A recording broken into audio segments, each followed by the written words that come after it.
All right, guys, we're back on the Next Level Agents podcast. And today I'm joined by a good buddy of mine, longtime friend, Mr. Greg Whitmire out of Lake Havasu City, Arizona. What's going on, dude? What's happening? Um, Not a whole lot, dude. Just I've been looking forward to this. I don't know why you and I haven't recorded a podcast together before. We've talked so many times over the years. And so I was thinking about, I think I was in the sauna one day when I texted you and I was just like, we should record a podcast. And you're like, really? Yeah. Yeah, let's do it. So here we are.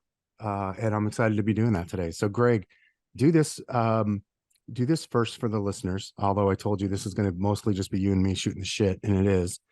Tell us kind of who you are and kind of what you do in the business world today. And I'm gonna, because I know a bunch about you, I'm gonna hop around and we'll talk about different topics and stuff. But let's just start there. Oh, great.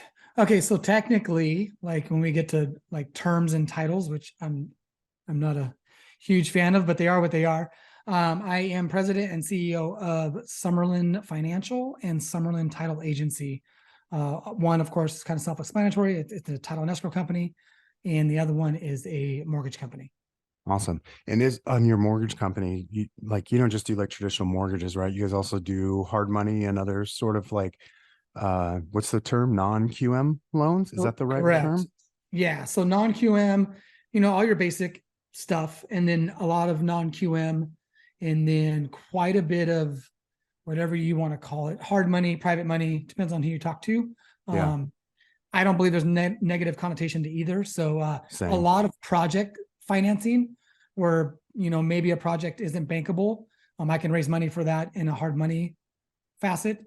And then for new construction, a lot of new construction, tiny home communities, some storage communities, just depends where people might not be getting. And right now, with where rates have gone, I'm not very far off now on my hard money than what you are on for regular money. So a lot of my investors are like, we need to raise the rate. And I'm like, let's just keep doing business. Yeah. Like, You're so barely above investor rate at this point. So yeah. it's pretty crazy. Okay, so you said Summerlin Financial and Summerlin Title. How does one end up being involved in both? Give me a little bit of that backstory. Like, what came first, the financial or the title side? So financial came first. So I've been in loans. It'll be 20 years this year. 20 years? Yeah. Seriously, dude? Yeah. 20, it's already been 20. No kidding. Yeah. Awesome. I know. It's sometimes I try not to think about it sometimes. Wow. Okay. So you've been in the loan world for going up 20 years basically now. So tell me more about that. Sorry, I interrupted you. No, you're fine. And so in that process, started out as a broker because a buddy of mine knew a broker. I live in a smaller resort style town. He was from California. He came here to vacation all the time. I grew up here. And so he's like, everybody. I was roofing and bartending. He's like, you need to do loans. And I'm like, okay. I mean, what does that look like? He's like, well, we're going to rent this office above this title company, and we're going to give you a computer and a notebook with username and passwords, and like just sell loans. It's like, cool. And so that's what I did. Went down to the title company a lot and asked the ladies down there like how to do loans, where to get loans, if they could give me loans, right? And so that was the old days when you had the huge headsets. I don't even think they were Bluetooth yet, but they had some wireless ones. And so I could actually still answer my phone downstairs in their office. And so I was in their office all the time. I was either going to be by myself in my office or around a bunch of title ladies that could give me business. And so that's kind of how I learned. So did that for a while, got headhunted by Countrywide. I went to Countrywide in, I want to say 2005 or 2006-ish. And I've never been anywhere ever for a long time. So I committed to being there for 5 years. That was my goal. No matter what, I was going to be at this job 4 or 5 years. And then we all know what happened, right? And so shit hit the fan, and we got out by Bank of America, and I said, I'm not leaving. I told myself I'm doing 5 years, and it was turned into like just like it sounds, hard time. 3 years of hard time at Bank of America. Luckily, I had some really good referring partners and convinced them that they do business with me and not Bank of America. And so I did my 5 years, got to my 5 year mark, and left and went to a local broker banker and was there for about 5 or 6 years. In that time, met some people through my gym who had a license but weren't using it. They got out of loans, started purchasing paper. And so they were purchasing paper for a long time when everything was doing bad. And then that got to be where everybody started getting to purchasing notes. And so they are like, hey, we have this license. You need to come use the license. Hey, do me a favor, back up. When you say purchasing paper, talk to me like I'm a kid. Okay. What does that mean? Because I kind of know what it means. I'm definitely not an expert, but definitely most of the listeners have heard that term, but no one's ever really explained it. So will you break that down for me? Yeah. So if anybody has seen The Big Short, which I think by now most people have seen it at least once, all of our mortgages are sold as mortgage-backed securities, and they were sold in tranches. And that's kind of what got us in trouble, is they were putting really bad loans with really good loans and rating them as really good loans.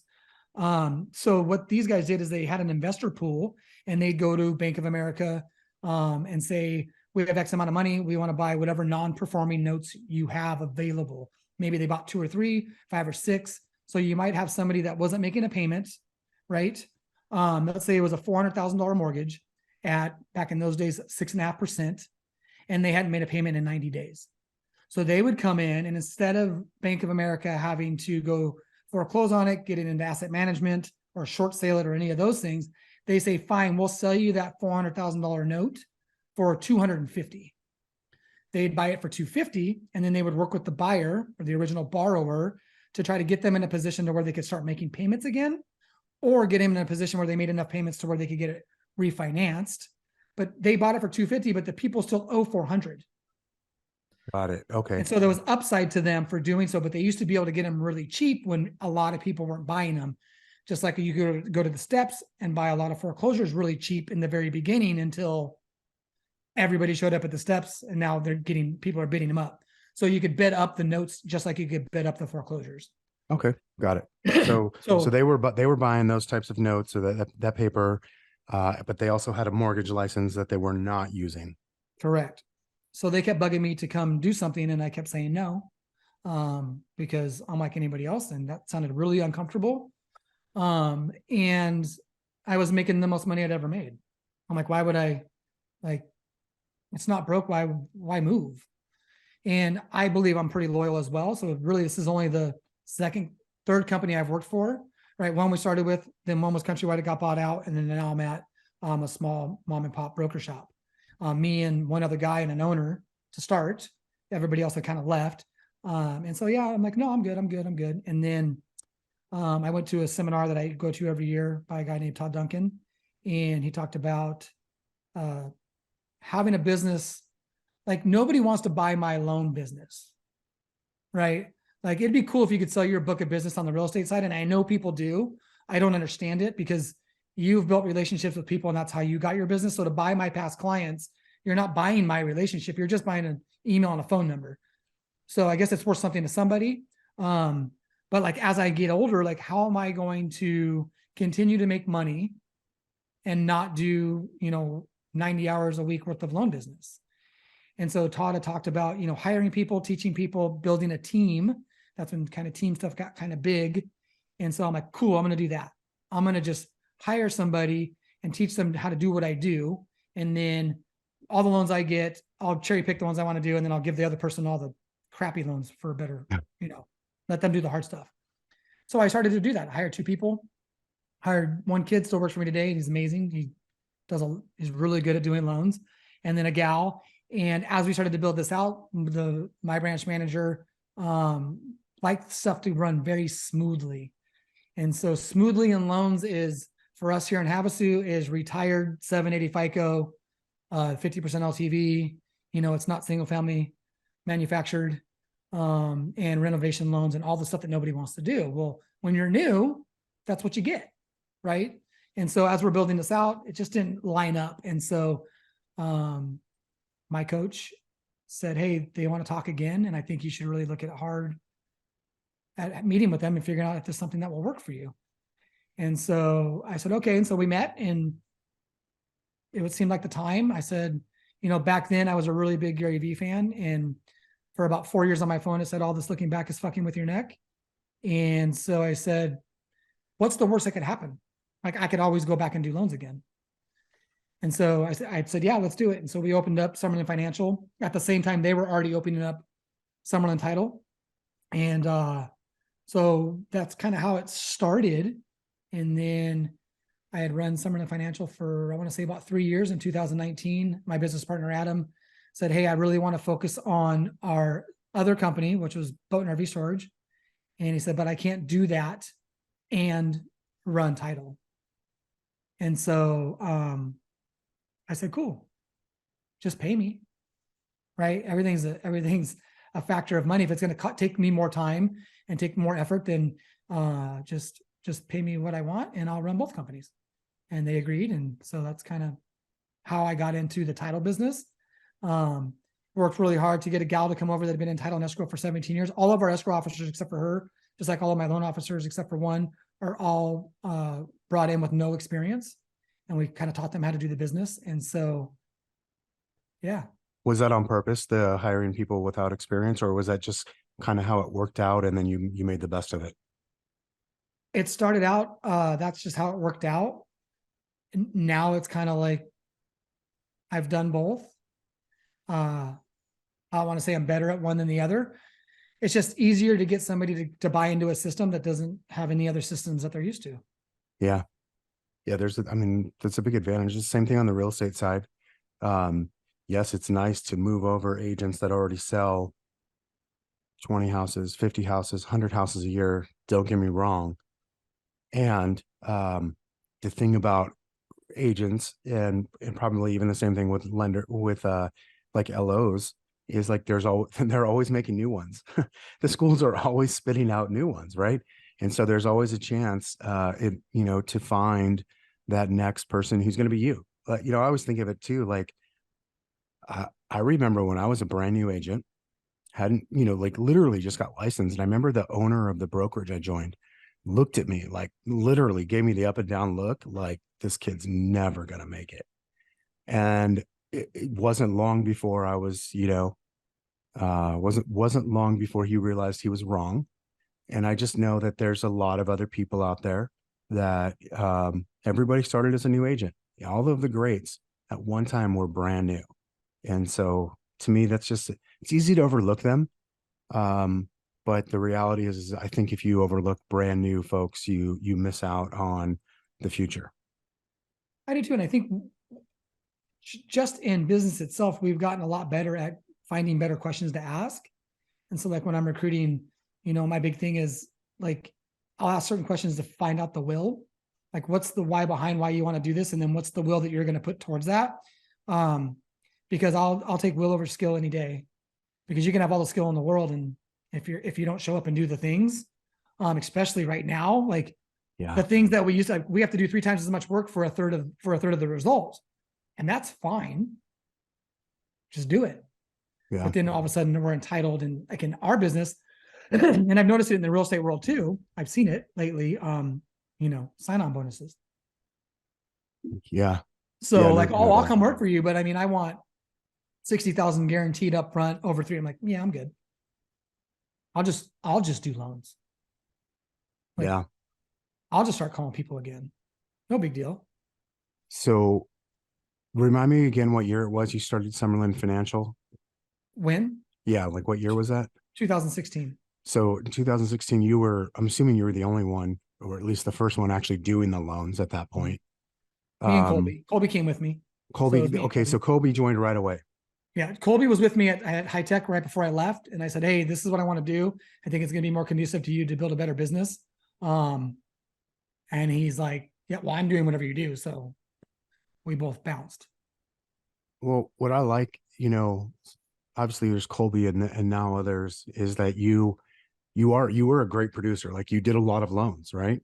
Like you said, you were making a lot of money, like more money than you'd ever made in your life at that point. More money than I've made since then. Yeah. Like you were crushing it, but you also made a decision I'm going to start building through other people and not just, and I see in agents, we do this so often, is like, it's so easy to go back to the thing that we know, which is production, as opposed to forcing the growth through other people, right?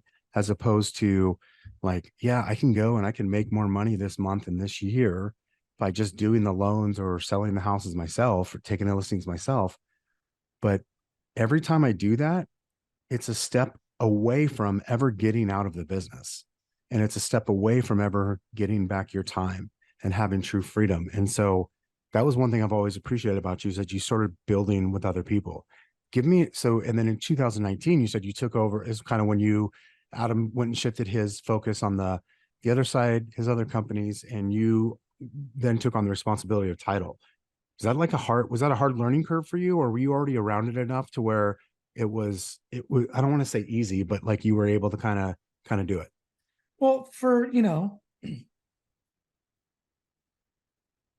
everybody does things differently. I'm the kind of person that, so huge need to be right, huge need to not be wrong as well.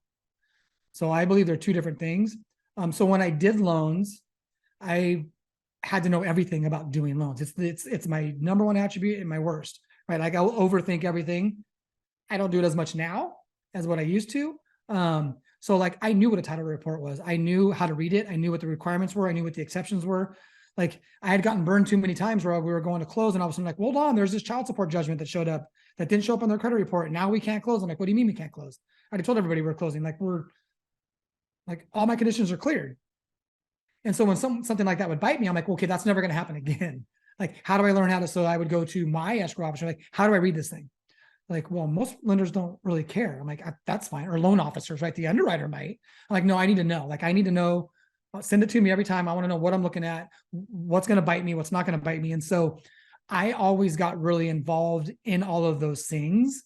And a lot of LOs don't, they still don't. Like, I still know guidelines off the top of my head. I can almost see in my head where it's at in, like we use Flagstar Bank a lot. Like I can see it on the page where it's at. And so those things are big for me because I never wanted to tell somebody I couldn't do what I said I could do. Yeah. Like I can't be wrong. Right. And so I did know quite a bit about what that looked like. I didn't know the ins and outs. And I believe a lot of people on both sides, lenders and real estate agents, really have no clue what people do in title and escrow. That's why I always laugh when we're trying to market or recruit them to use us. Like, yeah, but so-and-so or this company. I'm like, well, do you even know what they do? Like, well, I mean, not really. I'm like, okay, at least you're honest, right? Like, they're better over here. Well, what makes them better? Like, just, it's a simple question. Do you get along better with them? Do they close your deals on time? Which really, they don't really have, normally us as the lender screwing that up, right? So like, what do they do that, is so amazing? They're like, well, I really can't answer that. I'm like, okay, that's fair. You just like them. And that's cool too. I want you to like me. And if you like me, I want you to use me as well.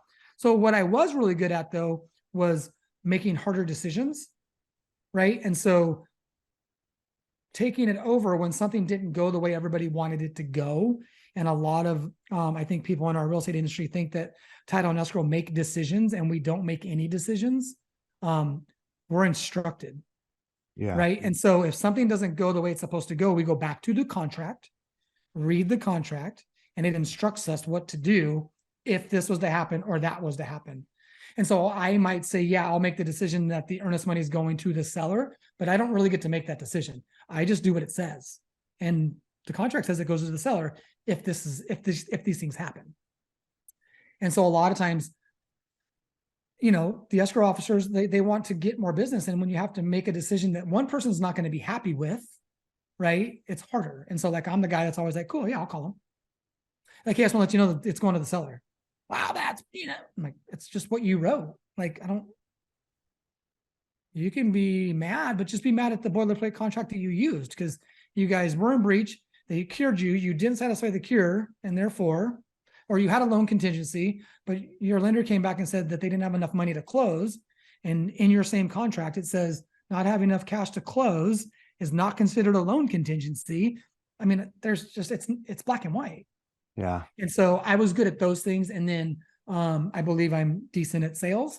And so that's something they needed help with. Like, okay, what do you guys want? What do you girls want to make off your bonus? How do we back into that bonus into action items? And then now you tell me what action items you're going to do. And then I'm just going to hold you accountable to those action items.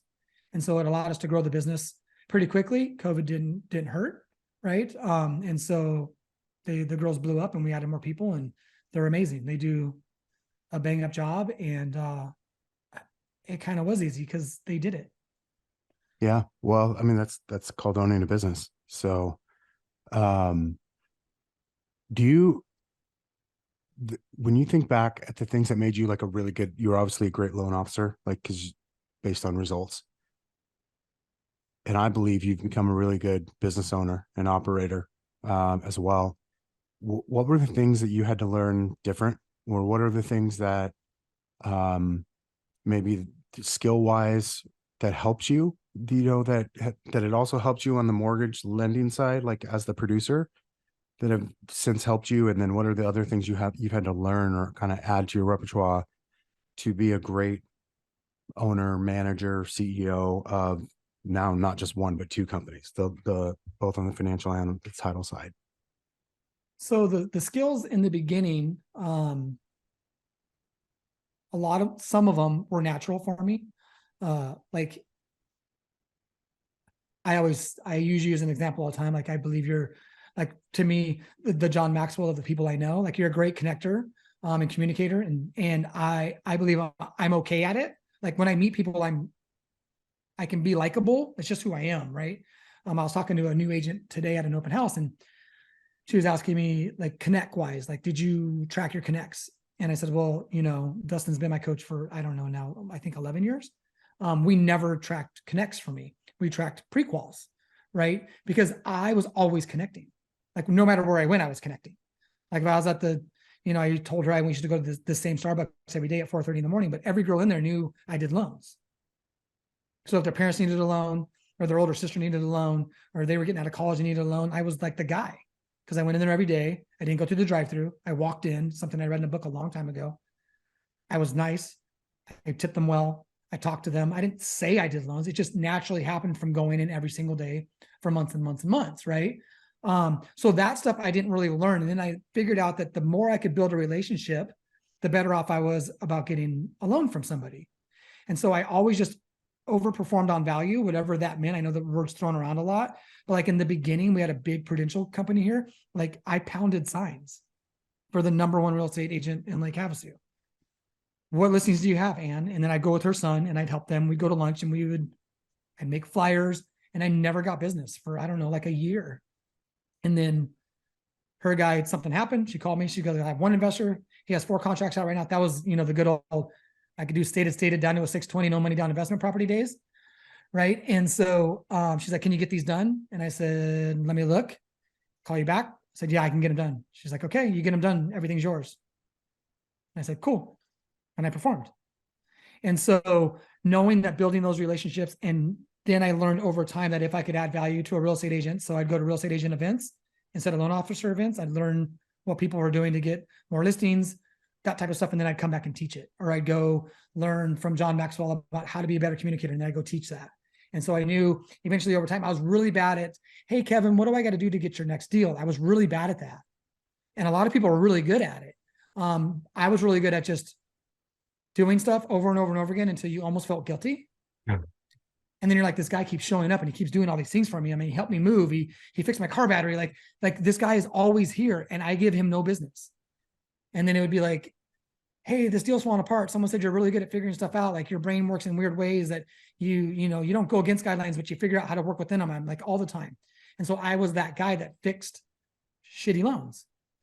And then I got really good at reading tax returns. So then I was the self-employment guy.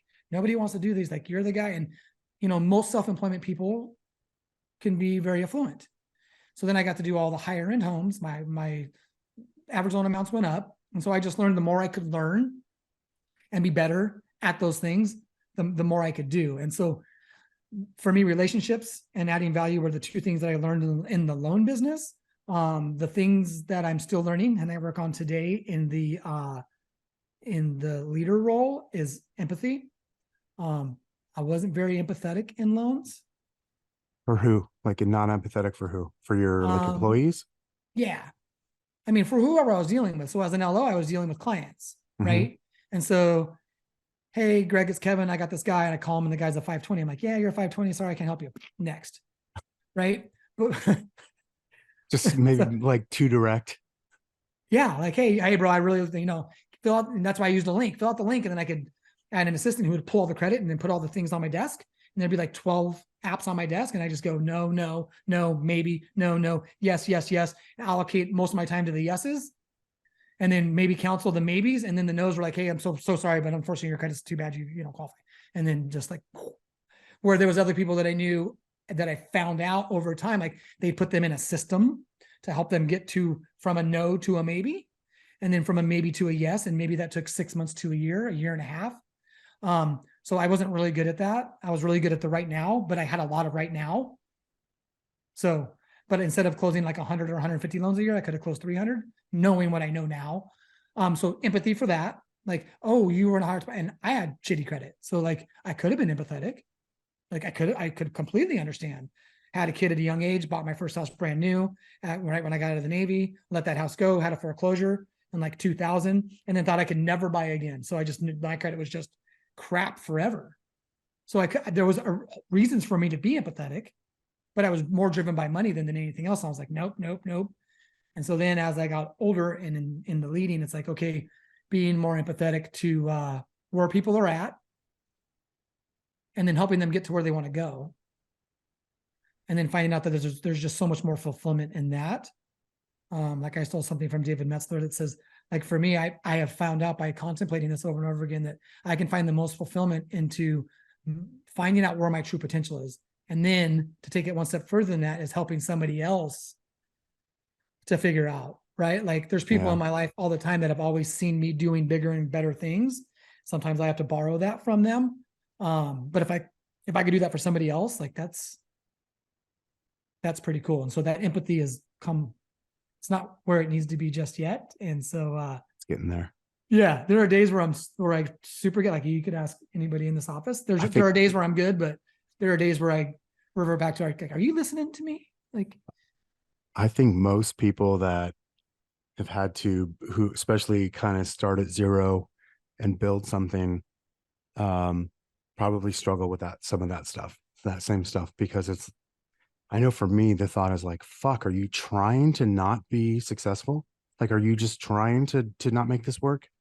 Like, are you trying to fail out so you have to quote unquote go get a real job or whatever the story is that you're telling yourself? And then you can say you tried, you gave it your best shot, everything's good, but maybe I'm just supposed to be a server. Yeah. And I think just, also too, I think maybe you're similar to me in this sense too. I always like I see the best version of that person in most cases.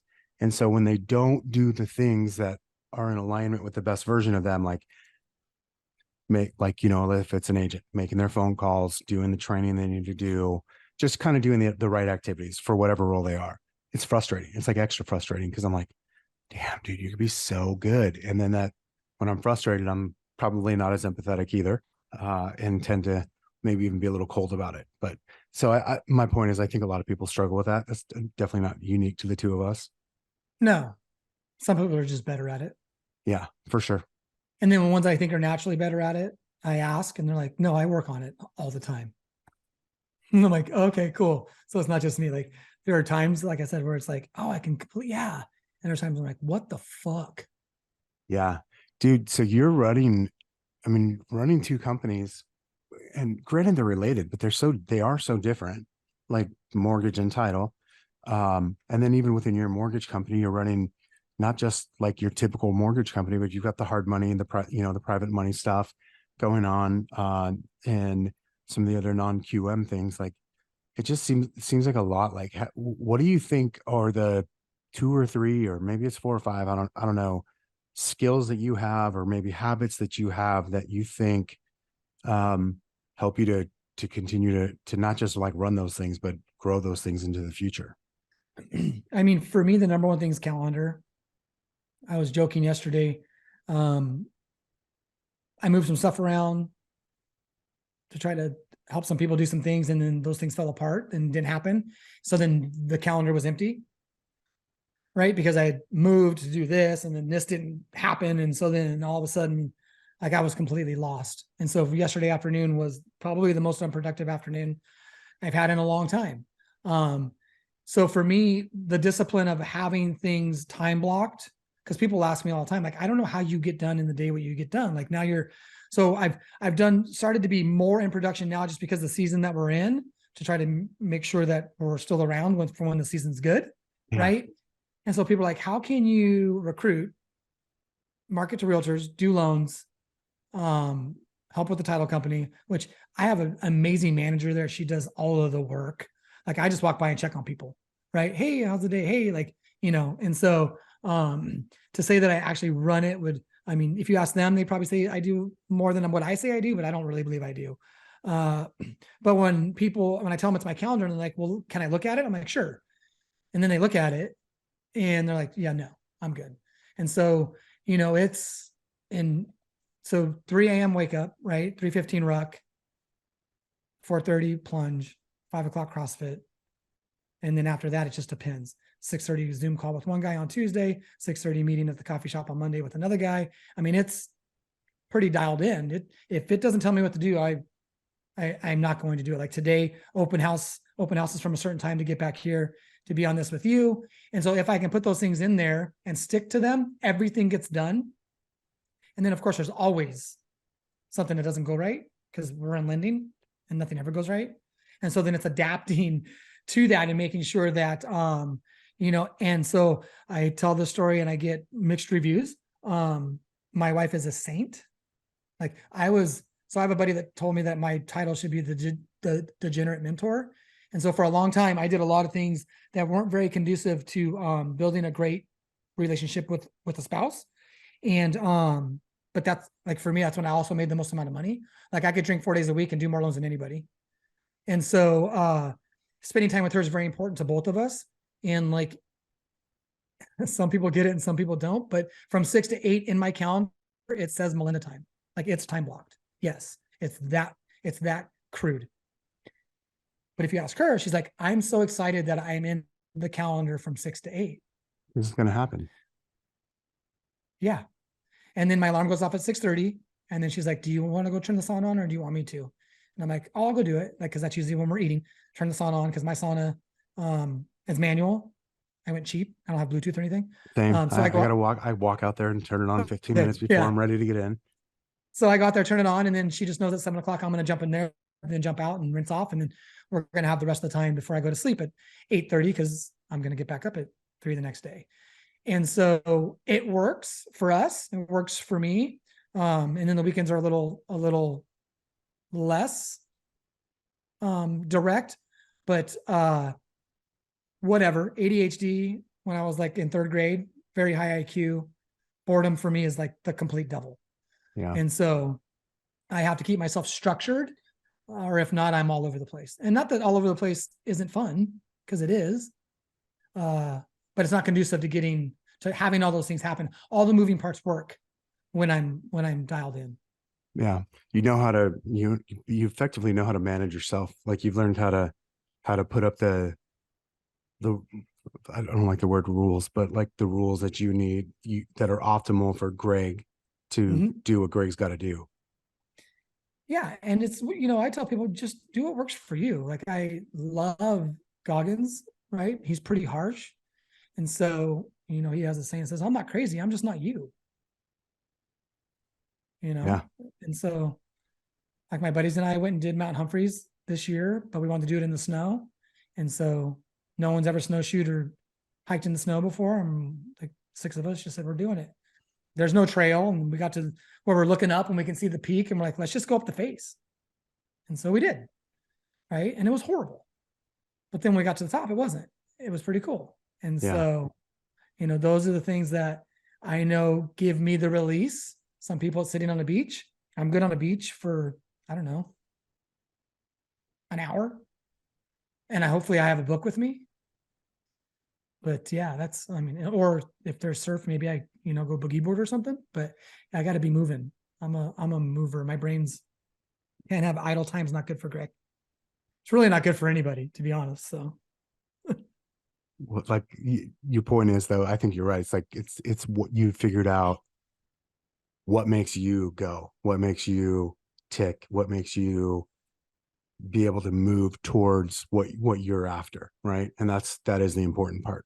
No doubt. Yeah. I just have to be in that rhythm or harmony, like balance, When I think of balance, I think of the scale I stole from chemistry when I was in high school so I could sell weed. right? When it's at zero, So you're you like were this. always an entrepreneur is what you're saying. Always an entrepreneur. All the things I did as a kid now are everybody's making millions and billions of dollars in. I'm like, oh, but I was the asshole. Yeah. Right? Back then you were getting in trouble for it. I was Yeah. just ahead of my time. Yeah. That's all. No, people just didn't know. They just didn't appreciate what they had in you. They didn't. So that scale, when it's at zero, it's like this, Yeah. right? Then when you're like this, it's like something's got to give. Whatever you're giving attention to, you're not giving attention to something else. Yeah. And so to find balance, and I think is really difficult. And once I released the thought of that there would be balance, then I was like, cool, I'm going to do what I want to do that brings me joy, as long as it's not affecting anybody else negatively. And really the only other person is, my wife. And then I have a kid and 2 grandkids that live in Phoenix. So if I can spend some time with them, if I can make sure that my wife is happy, right? Because if she's happy, then I can do whatever I want. And that's ultimately, freedom. And so sometimes it's going to take those days, right? Sometimes it's a 12 or 14-hour day. And then other times maybe it's only a 4-hour day. Yeah. Maybe it's a Sunday that obviously now something happens and I have to go do something. It's just, I used to be so rigid with boundaries. And I remember Dustin telling me not that long ago, like, have your boundaries, but as long as the boundaries aren't stopping you from getting to the result that you said you wanted. And I was like, oh, like, yeah, that makes sense. Yeah. That's a good one. Because I can get rigid, right? Like, nope, not answering the phone after 7. Not like, it's like, okay, well, then just realize that you're not going to get whatever's on the other side of that phone call. I say this in line with that, not necessarily in line against what, when we were talking about your schedule earlier, but like one thing that was big for me was, Dan Kennedy has a saying, something to the, and I'm summarizing here, something to the effect of like, an entrepreneur who's too tightly scheduled can't transform. So for me, I'm really similar. Like once I figured out if I blocked my time appropriately and basically told myself ahead of time what to do at what time of day, then I was more successful. I was able to move forward faster, in the way that I wanted to go. And then for me, I got to a point where I did that too much. Like I was too tightly scheduled. I was overly scheduled. And when I started to loosen up and kind of give myself some, just a little bit of leeway there, like kind of to Dustin's point of like not letting those boundaries control everything I do. So it's kind of like I went too far. And then when I brought it back sort of to the middle on that, then it was like, that was really big for me. Like that helped me to move forward a lot. So Yeah, there's got to be white, right, in the yeah, calendar. There's got to be some white space. I just found out a way to chunk a lot of it. yeah, And so like when I ruck, I don't listen to anything. And so it's an hour with me by myself with my thoughts, planning my day. And then whatever it is that I think I need to be working on internally, I'm working on it. Right. Cause I'm just walking. I mean, I'm not running. There's weight, but I have that time to really focus on things for me. And so then I don't have to realize about doing that later, or what's today look like? Or what if this happened? Or what if that happened? And so although it's scheduled, what happens in that time is, it's crazy what can happen when you're with your yeah. own thoughts. So no, No doubt. Well, dude, I love that. I've had a kind of a backseat view of watching you grow your business and your life over the years, and I'd love to see what you do. I've always kind of admired the way you treat other people, and I love watching the way your business has grown so much. So I'm excited. I'm excited for you, dude. I know, as you've referenced a few times, like this is obviously not the most fun time. This is the quote unquote winter that people often refer to, if you will, when it comes to mortgage, title, and real estate, right? It doesn't matter, your business and mine. And this is winter time. And to see you to be able to continue to grow and make it through it. I like you believe that as things turn, like it just gets even better, right? It will just be even better than the last time it was quote unquote good or not winter time. And so I'm excited for you, dude. Yeah, I think, we went through it last time and it's like we were never going to get out of it. Yeah. It And always then feels that way in the all of a middle. sudden we were, right. And then I was like, well, there's nobody left. So great, we get all the deals because there's nobody left. Yeah. Like by default, you know. And then so I just know that cycle will happen again as long as you cannot last the winter. So. Yeah. Even just like even maintaining, like a lot of people get upset when they don't grow year over year, right? They want to grow, say 30%, do 30% more deals year over year, or 20% more deals. Like the reality is like you could go stagnant, do the same deal year over year, or go backwards a little bit. And the reality is you are growing because everyone else is going, like if you're going forward 10% a year and the market's going back 10% a year, like everyone else, like people don't realize how big that really is. No one's excited about 10% growth or even no growth year Yeah, over year. 1% growth. Yeah, I get that.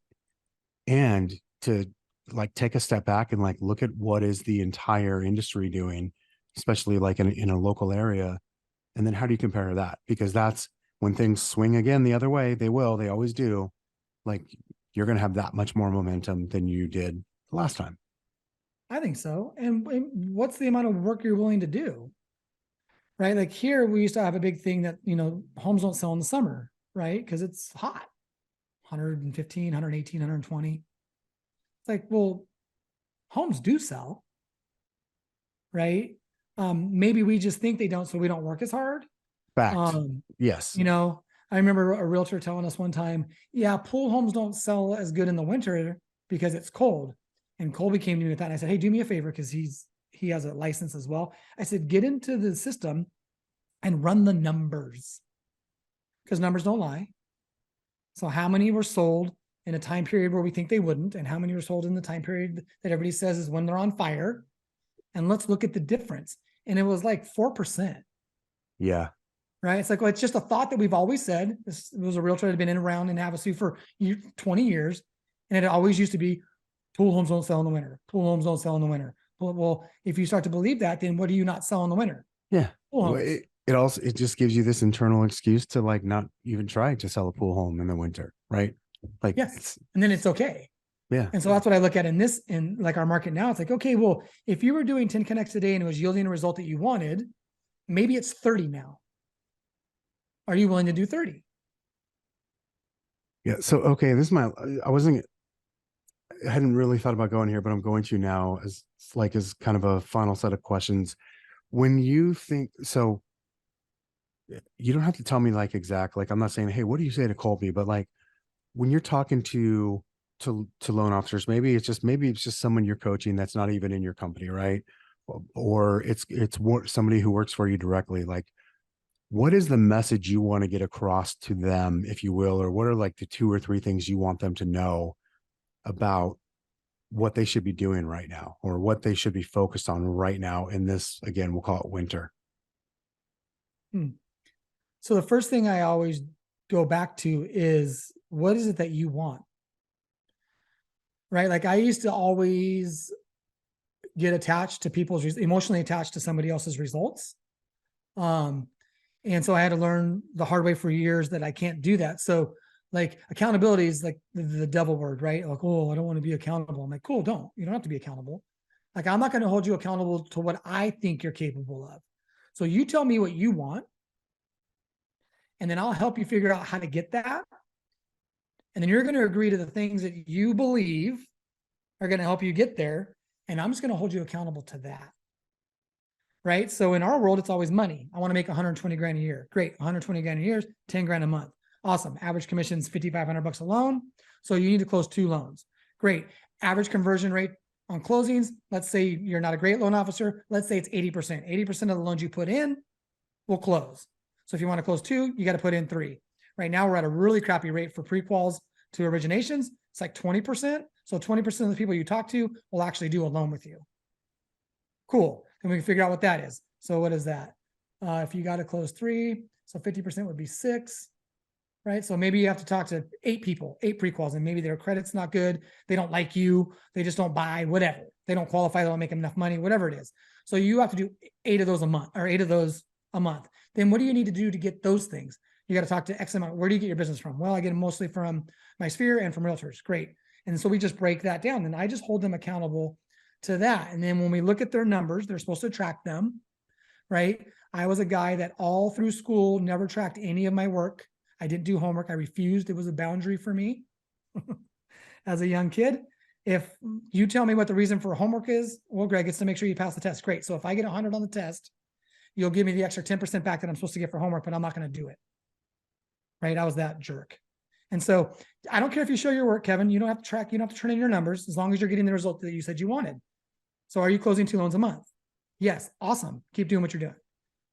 Are you closing 2 loans a month? No. Great. Let's look at your numbers. I don't have them. Well, then I can't help you. Okay. Here are my numbers. Great. So now maybe your conversion is 10% instead of 20, or your close rate's 60% instead of 80. We can fine tune skills to make those better, or you just need to talk to more people. Yeah. Right. And so it always, for me, is going to boil down to what is it that you want, not what I think you want or what I want for you. And I was really bad at that. Like, I did really well when I did loans. So like, I hired people, I'm like, you should want to make $500,000 a year and I'm going to show you how. And then I got Colby, and Colby's like, yeah, let's do it. And then he did it. Right. So I'm like, everybody should be Colby. Every person I hire should be him. And then it was like, well, not everybody wants to do that or sacrifice that. Okay. Well, what do you want? Well, I want to make this and I want to still have time with my kids. Like, okay, let's formulate what that looks like. But then you still have to do the things, right, that get you to those things. And so in the season that we're in right now, it's just what I go back to. It's like, what is it that you want? I get it if it's not what you want. And if it's not what you, I think we have built out goals. And then when we find out that we don't align with those goals, we'd rather just be miserable than just adjust the goal. Yeah.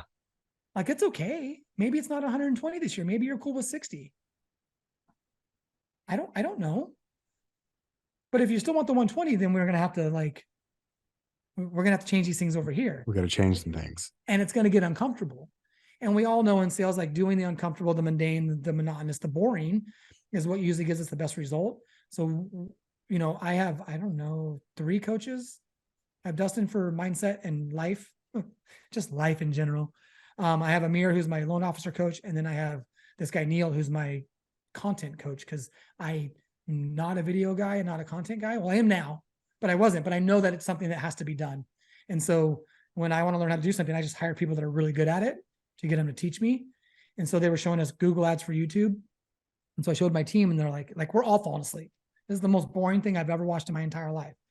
And so when we got done, I go, the fact that we all fell asleep tells me that we need to go all in on this, because nobody's going to do this, because this is like not fun.